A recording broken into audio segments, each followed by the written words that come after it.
আসসালামু আলাইকুম। আমি মোহাম্মদ জামাল উদ্দিন। আশা করি সকলে ভালো আছেন। আমরা ঘুম নিয়ে আলোচনা করব। আমরা আমাদের এনার্জি ঠিকমতো পেতে কোন ঘুম দরকার? আমরা আমাদের মন মেজাজ ফুরফুরে থাকা, শরীর ফুরফুরে রাখা, এনার্জি ঠিকমতো পাওয়ার জন্য কোন ঘুম দরকার? এই নিয়ে আলোচনা করব। রাতে সবসময় তাড়াতাড়ি ঘুমাতে হবে। এশার নামাজের পরে আমরা খুব তাড়াতাড়ি ঘুমাতে যাওয়ার চেষ্টা করব। অন্য কোনো কাজে সময় নষ্ট না করে ঘুমানোর প্রস্তুতি নেব এবং আমরা এশার নামাজ পড়েই আমরা ঘুমাতে যাওয়ার চেষ্টা করব। রাতে তাড়াতাড়ি ঘুমাতে গেলে অর্থাৎ আমরা যত তাড়াতাড়ি ঘুমাতে যাব তত আমাদের গভীর ঘুম হবে, মানে ভালো ঘুম হবে।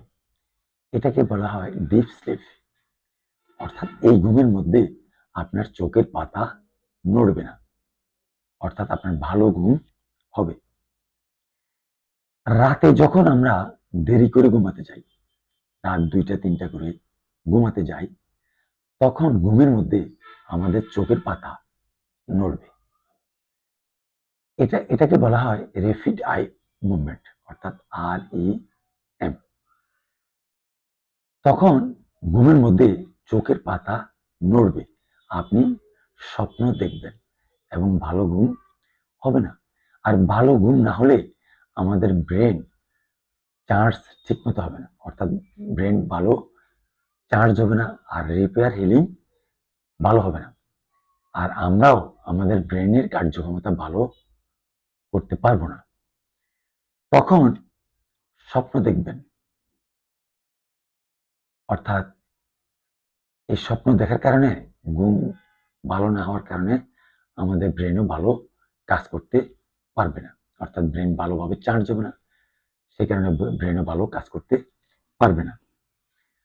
যত তাড়াতাড়ি ঘুমাতে যাবেন তত ভালো ঘুম হবে, আমাদের ব্রেন তত চার্জ হবে এবং আমাদের রিপেয়ার হিলিং সিস্টেম ভালো কাজ করবে। ব্রেন চার্জ হবে, রিপেয়ার হিলিং ভালো হবে, আপনার স্মৃতিশক্তি ভালো থাকবে, আপনি ভালো শক্তি পাবেন, আপনার মন মেজাজ ভালো থাকবে, আপনার বডি এনার্জি ফিল করবে, আপনার মন ফুরফুরে থাকবে। প্রিয় দর্শক, সেজন্য অবশ্যই আপনি যত তাড়াতাড়ি পারেন এশার নামাজ শেষ করে অর্থাৎ রাত 10টার মধ্যে ঘুমাতে যাবেন। আজকে এই পর্যন্তই। আসসালামু আলাইকুম।